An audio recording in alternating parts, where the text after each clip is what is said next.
The French family is made up of three, Kent, Michelle, and Everly, and has decided the time is now. We have left fast-paced careers in broadcasting and entertainment, decided to world school our 8-year-old daughter, and packed up our lives to travel the world in an effort to live life to the fullest.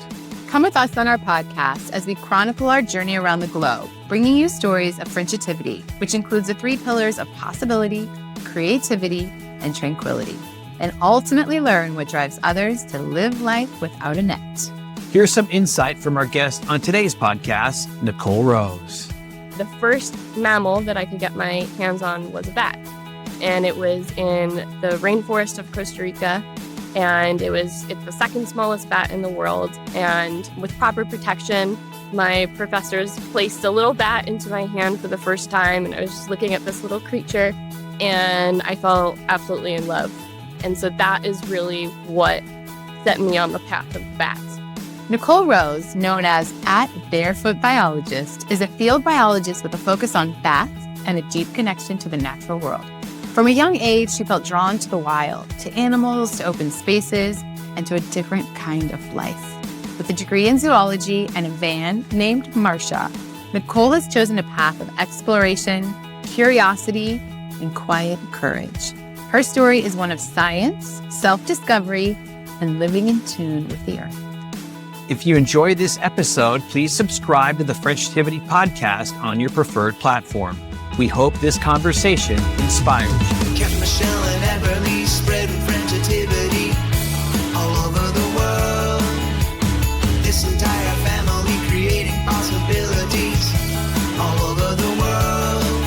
Frenchitivity, possibilities all over the world.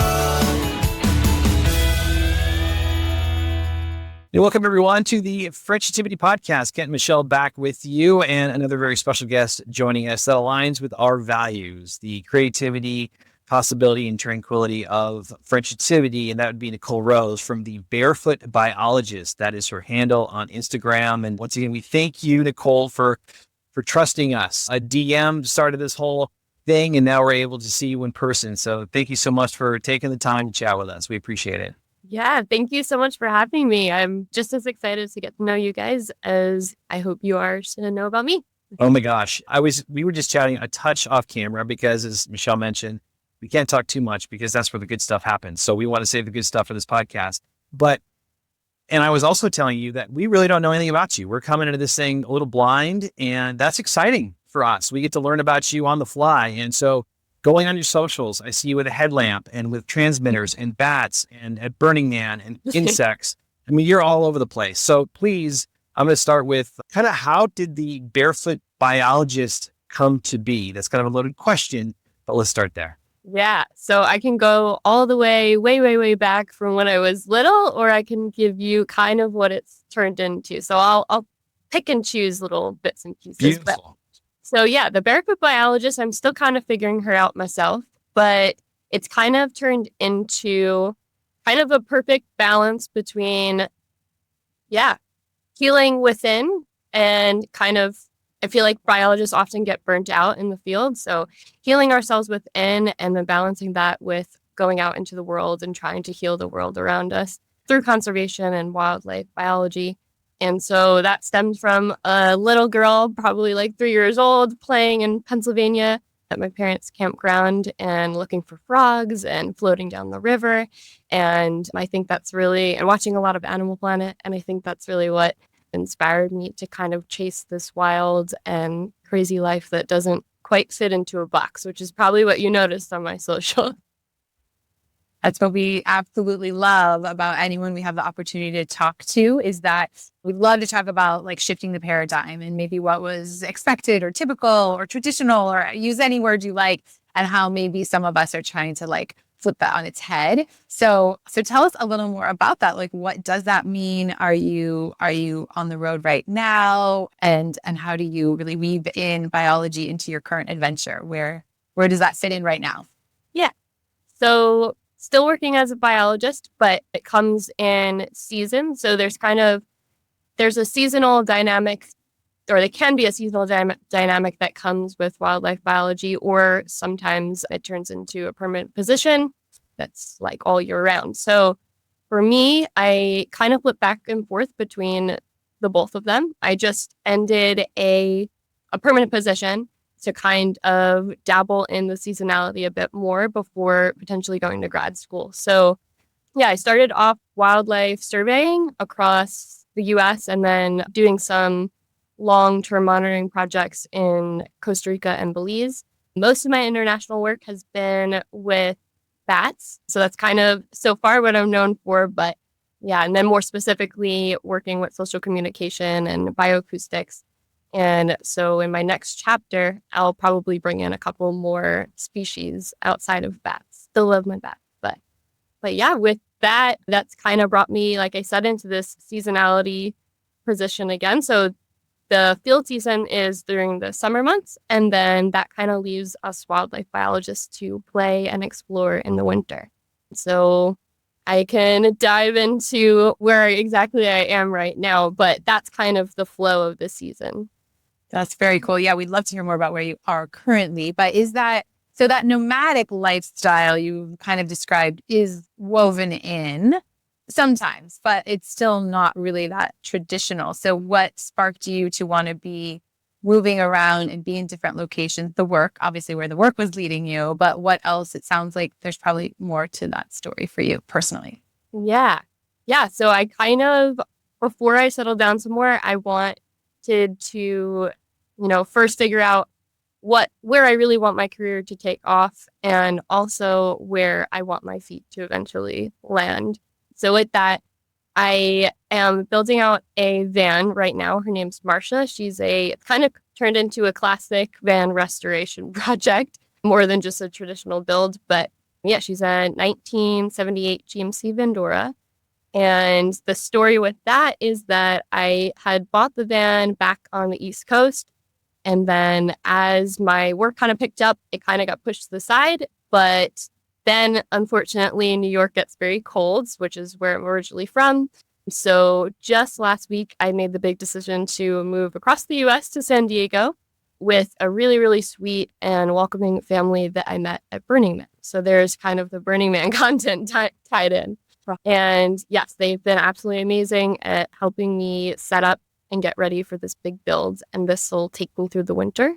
And then I'll take off with Marcia the van.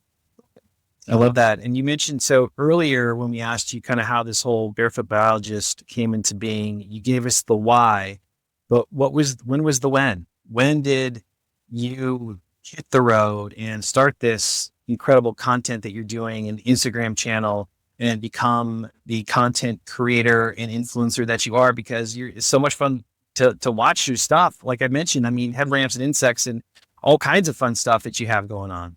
Yeah. So the content kind of took off first on TikTok and then on Instagram a bit. But I used to do these day in the life of a wildlife biologist videos, or I would take people to work with me while I did some bat biology videos. And yeah, the internet, I guess, decided that they really like bats that week. And that's kind of how it started. And then once I saw that people are genuinely interested in science and specifically bats, I was like, I guess this is something that I can continue to share with the world instead of just keeping my very niche interests, between me and my friends. And finally, the world was able to take some of that pressure off my friends because I'm sure they're tired of hearing about it. But yeah, so that's kind of what really, influenced me to keep posting. But yeah, I've always wanted to share, biology with the world. And I hope to one day go into some wildlife documentary filmmaking. Since back when I was that little girl, that's what inspired me to kind of go and chase the world, was watching the documentaries on Animal Planet and stuff. How long have you been doing this for then, for your Instagram and TikTok? How long has this been going on? I'd say, so the videos really took off in 2023. So yeah, only about 2 years. But then I've also been on social media for a bit longer than that. I'd say probably since I was about 16 or so, and I'm 25 now. So yeah. And where, I know you said from New York. And so where did you pursue your degree? Like, where did you pursue your formal education around biology and use as like a launching ground from there? Yeah. So I went to a small liberal arts college in upstate New York, which was amazing for the foundation. But I think most of my skill set and really learning about how to be a wildlife biologist came from on hands-on field work. And so even while I was getting my formal degree, I was always going out and trying to get as much experience. And I have like a funny joke that I tell my friends now, that when I was in college and all my friends would go out partying, we would kind of overlap, but I was going out to go survey bats and they were just going out to the bars. So I've always kind of looked for those opportunities, and sometimes it came with sacrificing some traditional college hobbies.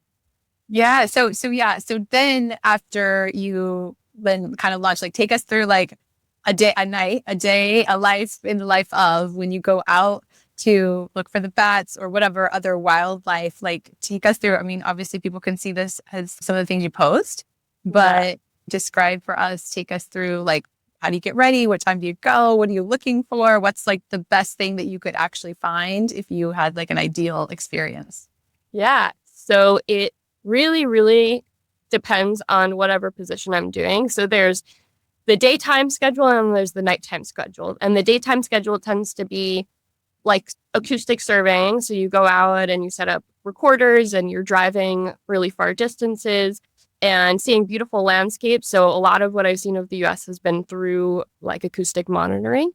But then the nighttime schedule tends to be a bit more rough on the body, and you're literally nocturnal because you have to be up when the bats are up. But for that, the routine is kind of, you wake up from your nap at like 4 p.m. and you get ready with all of your gear and your headlamps and your extra headlamps, because they say only rookies bring one headlamp, which is true. I've lost many Good headlamps. to know. Good tip. Yeah. Yes. And then you're in the dark without a headlamp. So no, thank you. Backups. Yeah. But then that kind of looks like going out and first scouting out some good sites and then setting up what's called a mist net. So it's this really thin mesh net. Then you kind of tuck 2 poles with a really long net hidden in some trees. And then you kind of just wait for the bats to come out. So they come out at dusk and dawn, and then sometimes they'll come out for a like midnight feeding. But so, usually at dusk, we set up these nets and we wait for our bats. And then once we get those bats, again, it depends on the project, but just for surveying purposes, we're identifying the bats and taking all of their measurements.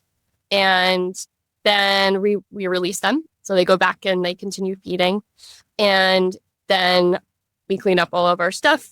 And then that turns into some more acoustic monitoring and tracking. So then we take a little bit of another nap and we wake up again, usually around mid-morning, to go out and track the bats that we caught the night before. So it's a lot of like tagging them with temporary monitoring systems. And then, the little pit tag, they're called a pit tag reader.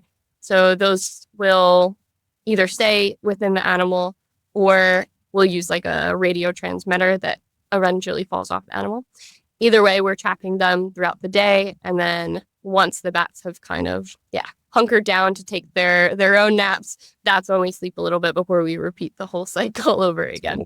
Insane. You mentioned acoustic monitor. I know that bats, my little knowledge of the bat world, that it's all about sonar and sounds and everything at night. What exactly is the acoustic monitoring that you're doing? Yeah. So this is like the age-old thing to say in science, but it depends on the species and it depends on the topic.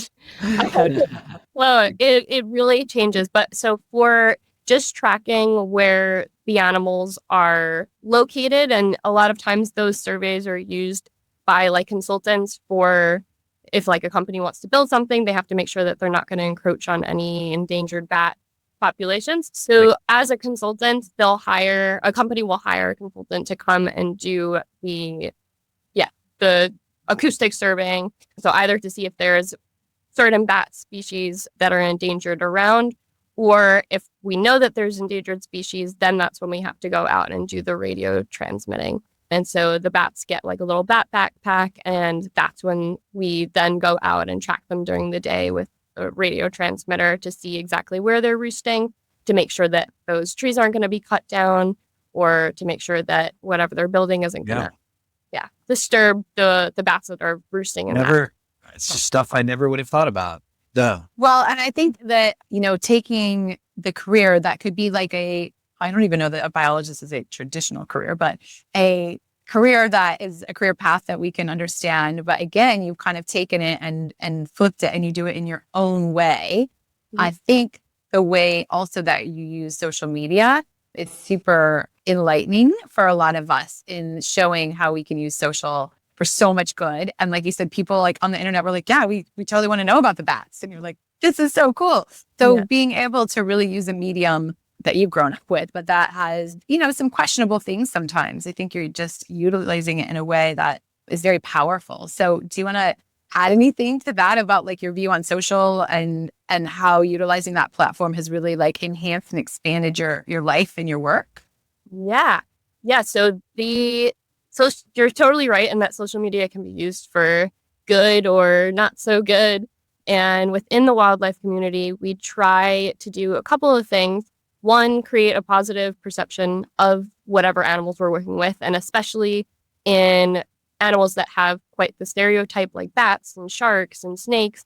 We try to change or shift the public perception to make sure that those animals aren't being harmed just because of Hollywood movies like Dracula. And so that's one thing. And then kind of along the lines of that, but getting more into the science, social media has become a great way to get out science communication. So having the public be involved, and like we would traditionally see in those wildlife documentaries, kind of taking it to a more individual level, and you can really interact with people on social media. But yeah, social media has been great.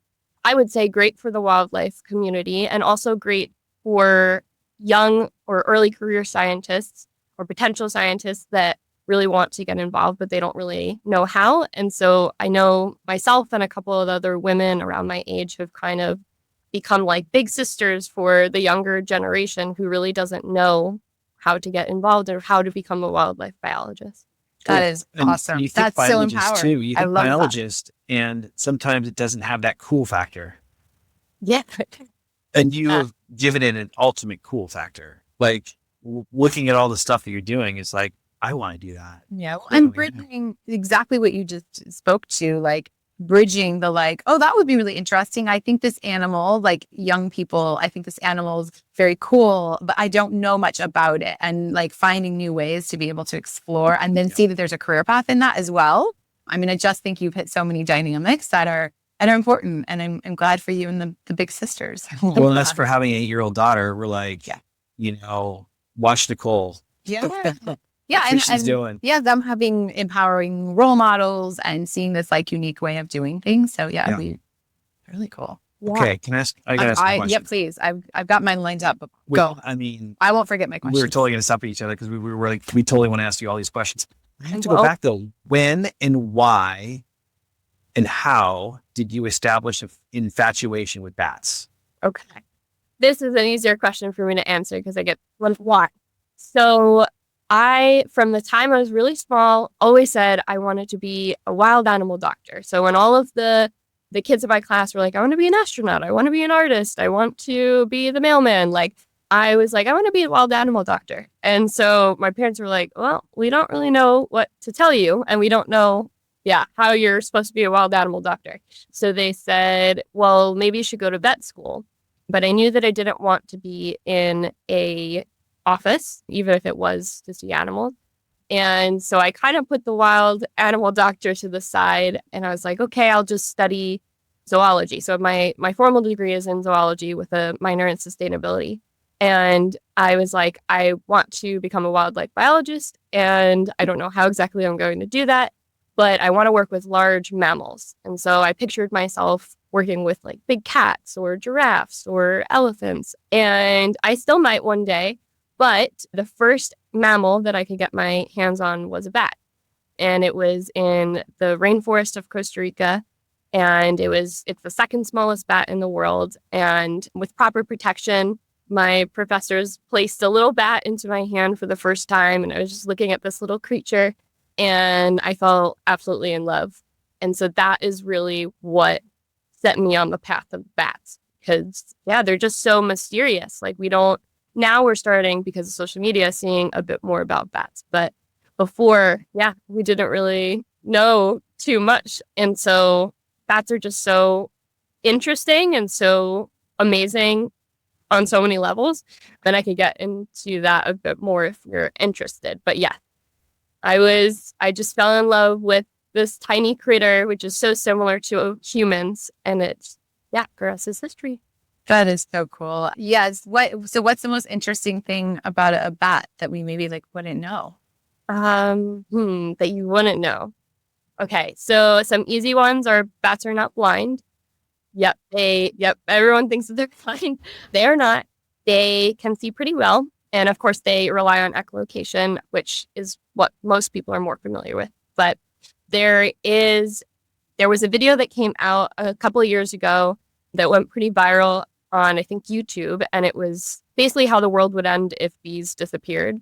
Yes. And we are familiar. Yes. And so in some ways, that a very similar thing could happen if we didn't have bats. And it would kind of, the food chain would be all disrupted. But we get a lot of our pollination from bats, and along with what people are more familiar with, which is our insect population control.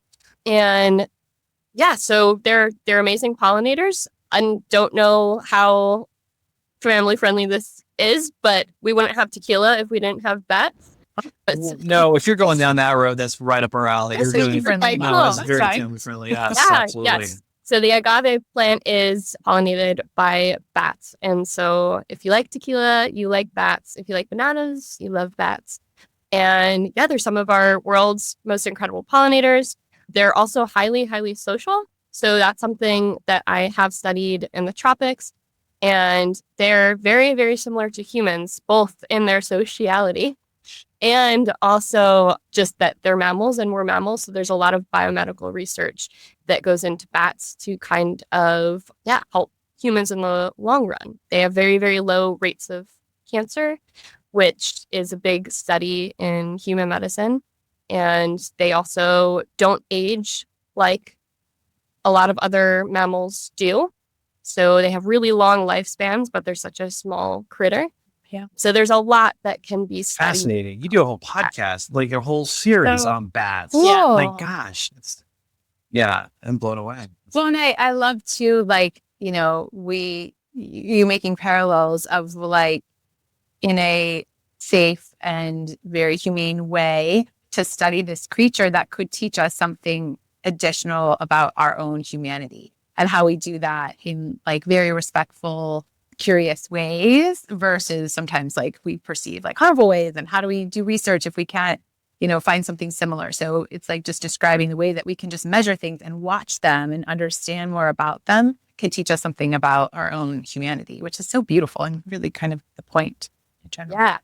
Yeah. And the scientific community and especially the bat community has been taking so many precautions on when we do our research, whether it's hands-on or just observing.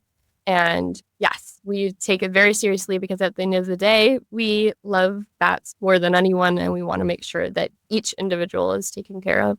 So the bat community, I love that. Okay, so she's truly Batgirl. I mean, I know you've been called that before, but it's I'm not sure. But Yes, hopefully you have that. It's fantastic. Another handle as well. The Frenchitivity YouTube channel will have you screaming. Kent, Michelle, and Everly make up the Frenchitivity family who packed up their lives to travel the world in an effort to live life to the fullest. Greece, Thailand, Croatia, Indonesia, and New Zealand are just a few of the countries they experienced along the way. Now they want you to join the journey.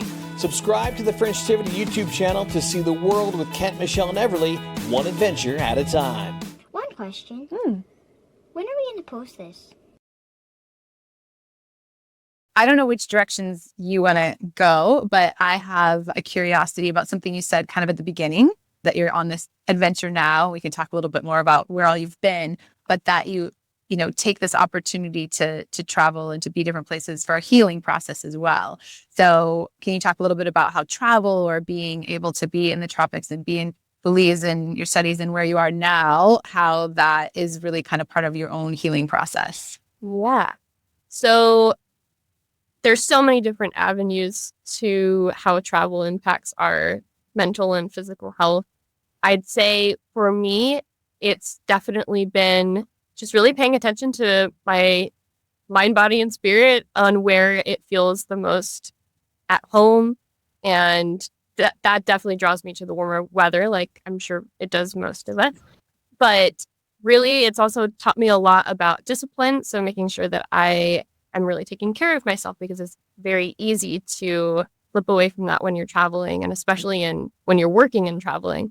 So making sure that you're eating right and sleeping as much as you can, even when you're nocturnal. And my yoga practice has really been a crucial part of my daily routine, just to make sure that I'm taking care of myself. And yeah, I think that travel in so many ways has really created, who I am, or helped me figure out who I really am. And I think that it's by going out and experiencing other communities or different cultures, and just keeping that curiosity from when I was little in full motion as I will get older. A lot of people we talk to we ask the question, what have you leveraged? Meaning a lot of people have changed direction in their lives and have decided to, instead of going left, they're going to go right. Like us, we stepped away from our careers and we decided to travel for a year, and we risked a lot. And there are people that are making a change. It's kind of the jumping off the cliff without a net, and just letting the energy of the universe kind of lead you where you want to go. But it seems to me, listening to you, you've always been this way, and you've always had this in you. So where does this sense of adventure come from for you? And why are you so drawn to being somewhat nomadic and traveling and having all these worldly experiences at a very young age? Yeah, I don't know. I don't know where I get my curiosity from. My parents are amazing people, but very stationary.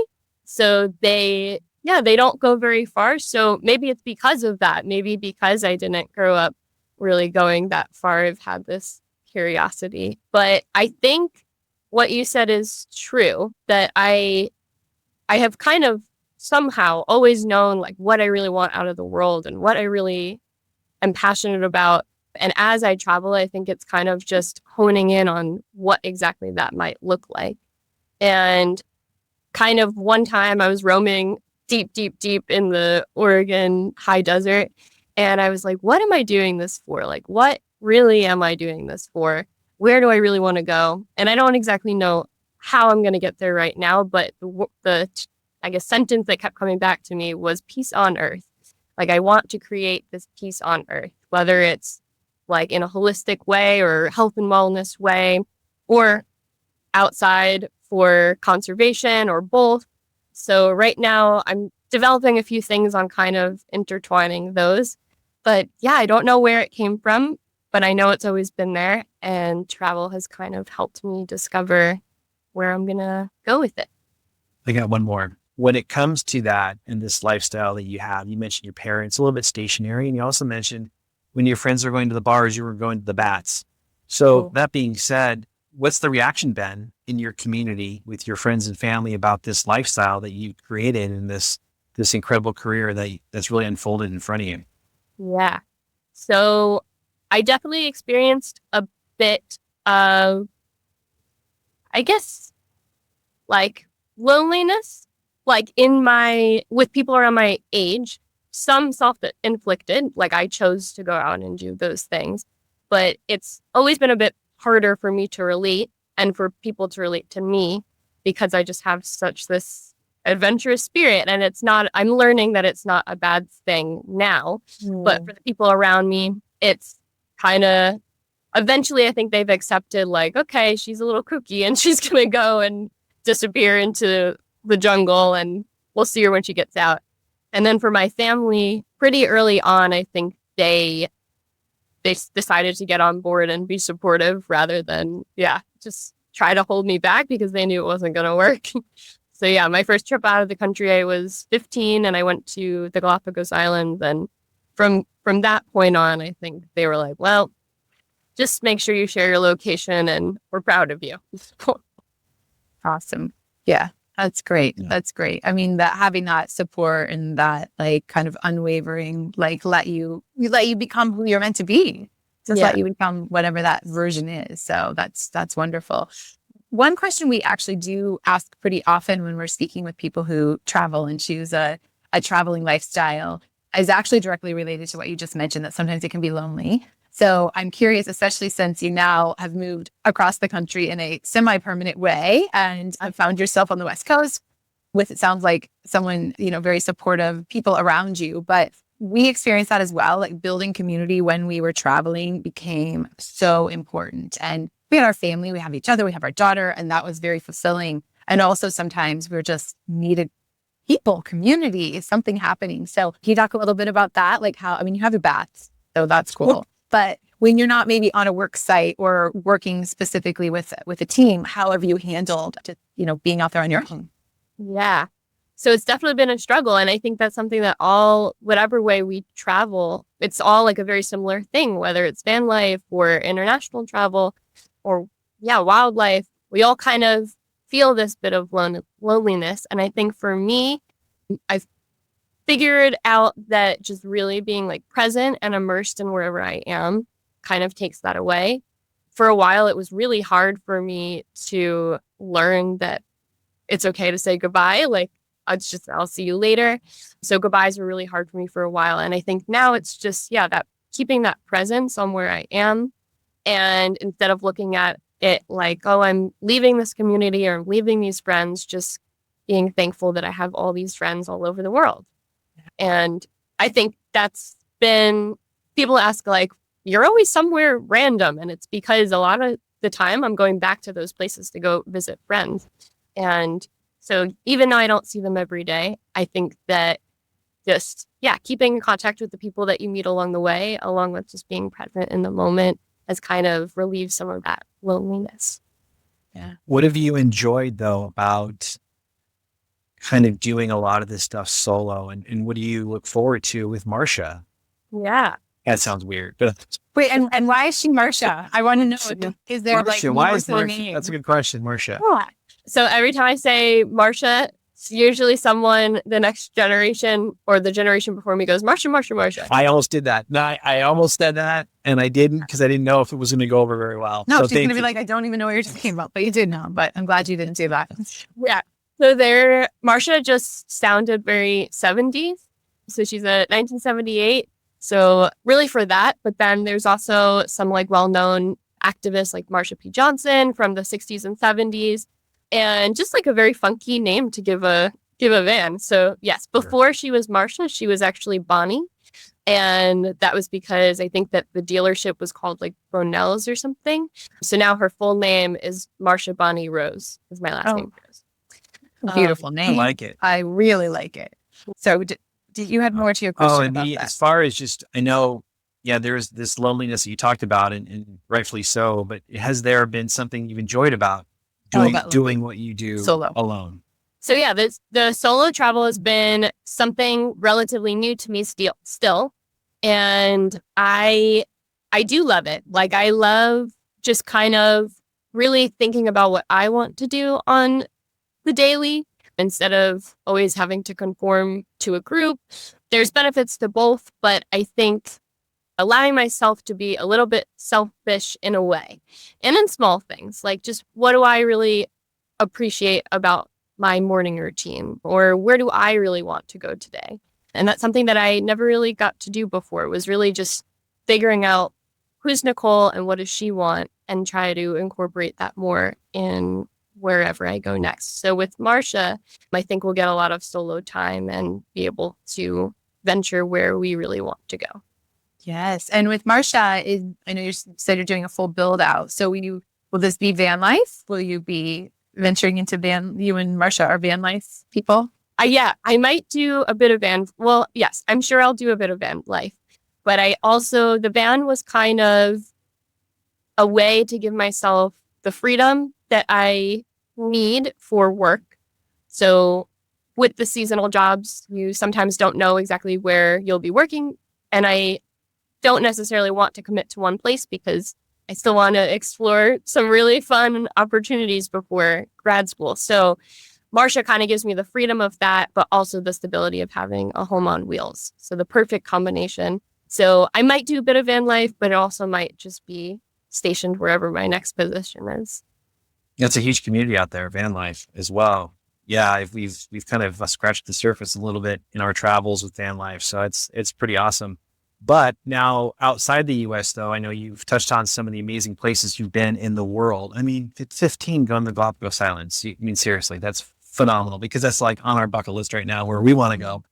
Give us some of the places, or maybe just your favorite place that's really touched you kind of emotionally and spiritually that you've been to on some of your travels around the world. Yeah. Oh, well, Costa Rica always has a special place in my heart because that was the first country that I lived out of or outside of the US in right when I got out of my undergrad. And for so many reasons, Costa Rica is such a special place. Like it has the jungle and it has the cloud forest and it has the beach. And there are a lot of people from the US, which is kind of a double-edged sword, but it kind of is an easy way to get into like international living. And plus the animals there are just incredible.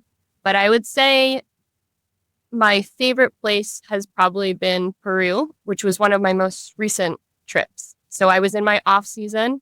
So I was doing a lot of report writing over the last winter, and I was able to work from home, quote unquote, but from Cusco, Peru, which is a beautiful city if you guys have never been. No. We're taking notes of some of these places. Every time we talk to people. So no, we haven't yet. Cusco, Peru has been or was incredible. Maybe I'm dreaming of like I'm still there. But yeah, so Cusco is like a little colonial city, but they have so many amazing food options. It's relatively cheap. And that's basically the base for where you would go to like Machu Picchu or Rainbow Mountain. So you start in Cusco. And so to be based there for work was really amazing. But you mentioned like the most spiritual place too. And I think that it was like sitting on top of Machu Picchu and just kind of like feeling the energy of generations of history, like just on the top of this mountain. So yeah, I think that place probably has been my favorite so far. It was awesome. When I was trying to get to know who the Barefoot Biologist was, I was looking at some of your videos, and there was this one of you in Peru working in her office with her computer. All of a sudden, she's running with her computer out on the balcony, and there's a full-on marching band going down this alley. That's awesome. It was phenomenal. Yeah, it was really cool. So wherever you were staying was absolutely beautiful, and had so much activity around it. Yeah, and I'm sure you guys have experienced that, just like the insane things that just happen while you're traveling, and you just end up in parades or we have had the very similar experience where we're just standing at a town square and all of a sudden there's a parade and then like you're just sort of in it and you're like what's happening right now. I love that. Yeah, that is incredible. Our list does just keep getting longer. Machu Picchu is high on the list. Absolutely. And what have you learned at this, being able to do this at a younger age? I don't want to say young age. And the reason I'm going to ask this question is because for me personally, growing up in this Orange County bubble that I grew up in, I had this kind of preconceived notion of what the rest of the world was like. And we are wanting to let everyone else know how beautiful the rest of the world is. Yeah. What have you learned? One of the biggest kind of lessons that you've learned from the people or places that you've been able to go to that maybe you just didn't know, or you had another preconceived notion about what it was supposed to be like, but it totally turned it on its head? Yeah. I think when I was younger and I would travel, I would always do a lot of research on where I was going and what I was going to do and try to, set those expectations on what it should look like. And I learned very early on that it rarely ever goes as planned. So I kind of stopped doing that and besides looking up a few safety things before I travel somewhere, just kind of going in with an open mind. And I think that's kind of taught me a lot of like humility and having compassion for humanity.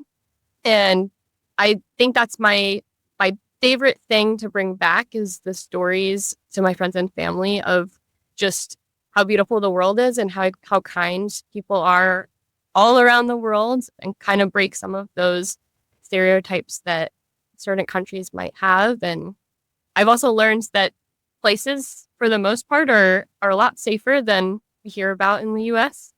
Yeah. And yeah, just it's really deepened my compassion for the world and for people, and my gratefulness for where I am. Yeah, the privileges that I have to be able to do this stuff. Yeah.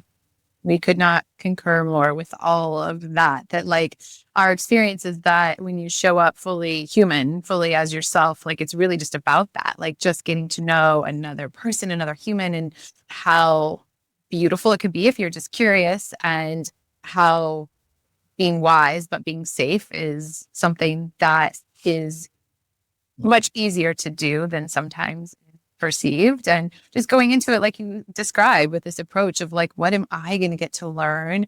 What can I take back? One of the things we talk about frequently now too is like, what do we bring back from this experience that will then be part of our lives, that makes everybody's lives that much richer? It's just like, connecting all of the places that we've been. I've heard you mention experiences and adventures both during the day and at night. So my question here is, what is your favorite time of day and why? That's a good question. Oh, I think for me, well, I usually don't get out as early as I would like. Well, if you're chasing bats all night, how are you supposed to do that? Like to be like mid-morning. But my favorite time of day, I think, is like really early in the morning before the world is kind of waking up. And especially when I'm traveling, because some of the places that I go tend to be a little touristy. So it really feels like you're immersed in the actual location when you're up kind of before the rest of the tourists are up. And just the morning light is always really nice and quiet and peaceful. It's a new day, right? This is the beginning of something. It's kind of a clean slate where it's up to you to how it's going to turn out, which is kind of nice. I always kind of look at it as it's a new canvas, and it's just how you're going to paint it, throughout the day. I do want to ask you though, too, we got a little introspective here, but I want to get a little adventuristic with you, if I may. I've seen so many, again, great photos and bugs and alligators and the bats and everything. Do you have a crazy story to share with us? Something that happened to you that was like crazy? Crazy? About animals, not just like travel animals. Nothing travel crazy stories. Probably hundreds of those. Yeah. Do have some crazy stories with bats or like animals. Just like super unique experiences. I could tell you one of those. One of my favorite experiences has been capturing bats at Mayan temples. And this is in Lamani, Belize. There's a great set of researchers there that go every year. And my first year going, I think I was 19, and we were capturing bats, and it was a lunar eclipse. And it was just an amazing moment of like kind of doing the spooky thing with bats, even though they're really not spooky, and being under the eclipse and at a Mayan temple, the energy there was just insane. And there is this folklore story of Tata Duende. And I won't tell the whole story here, but it's a story about a man who doesn't have thumbs. And so when you walk through the forest, you have to hide your thumbs because he'll bite them off. And I'm probably butchering half of that. But anyways, you had a bunch of biologists, carrying a bunch of bats to go release them back to their homes. And we're all walking through like covering our thumbs so that Tata Duende doesn't eat them off. And under the eclipse, it was just such That's crazy. That's awesome. insane experience. And Yeah, that is like one of my favorite bat stories, just thinking back to hiding my thumbs, carrying some bats. But yes, there are so many stories. I don't know if I can think of many on the spot, but I'll probably think of them after. Oh, that's amazing. That is okay. You've documented so many of them for people to be able to experience with you and explore. And I cannot express enough how much I appreciate that you have, like Ken said, like leveraged an experience, taken a risk, done things differently from, like you said, being disciplined about the choices you made to pursue this dream. And we talk about that a lot, that it's not like, oh, you're so lucky that you got to do that or whatever it might be perceived as. It's like, that is true. We're blessed and it's beautiful. And also there was sacrifice and decisions and living life differently and creating the opportunity for people to see that it's possible. So you are inspiring and fun and very close by us geographically right now. So we might have to figure something out. But I can't thank you enough for sharing so much of yourself and your experience with us. And I'm a fan of the bats. As we wrap up here, can you tell everyone how they can get a hold of you and find you and follow you? Yeah. So on TikTok and Instagram, my handle is the Barefoot Biologist. And those are probably the best ways to keep up with wherever I venture to next and bring someone along. Can I add a little tidbit for? Yes. Okay. Sweet. Yes. So ever since I started doing this, so many people, young biologists, have asked me how can they get involved, and they want to chase these really unique opportunities, whether it's with travel or for biology, but they're afraid to go alone. And so I've decided to do a group trip to Lombok, which is the island right next to Bali.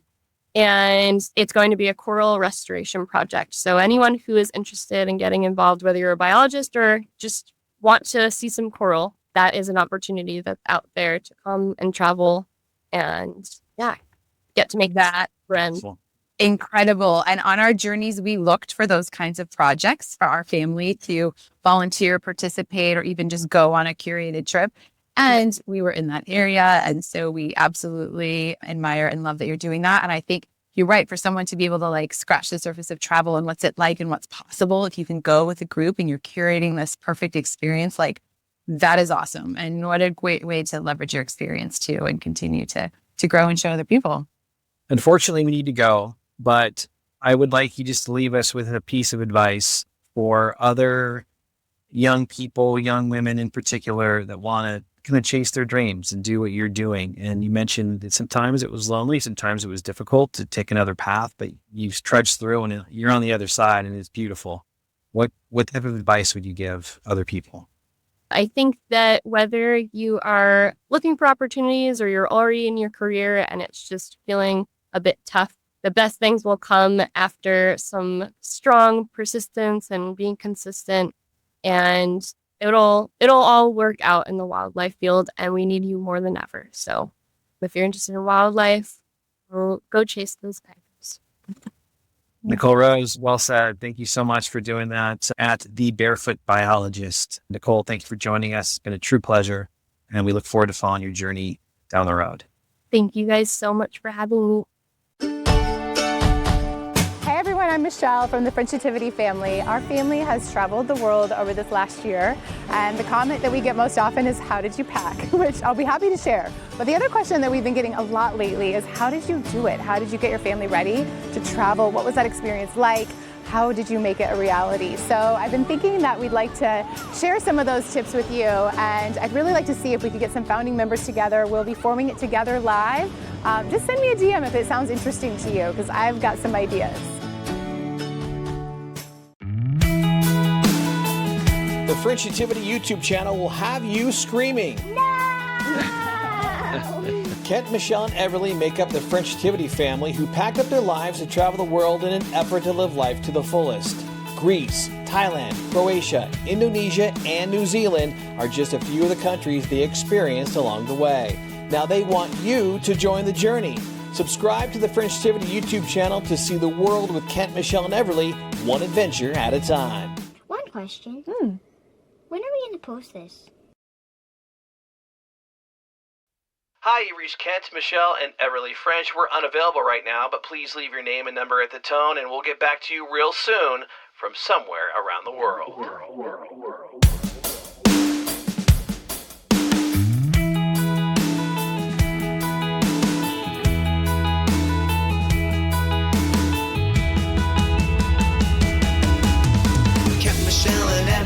spreading Frenchitivity all over the world. This entire family creating possibilities all over the world. Frenchitivity, Frenchitivity all over the world. Frenchitivity, possibilities all over the world. Come on, take a ride. Take a look inside this world of mystery. It's Frenchitivity. Frenchitivity, Frenchitivity all over the world.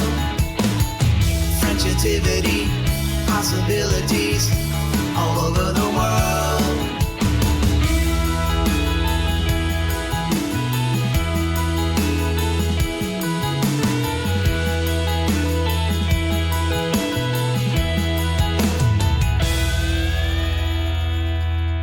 Frenchitivity.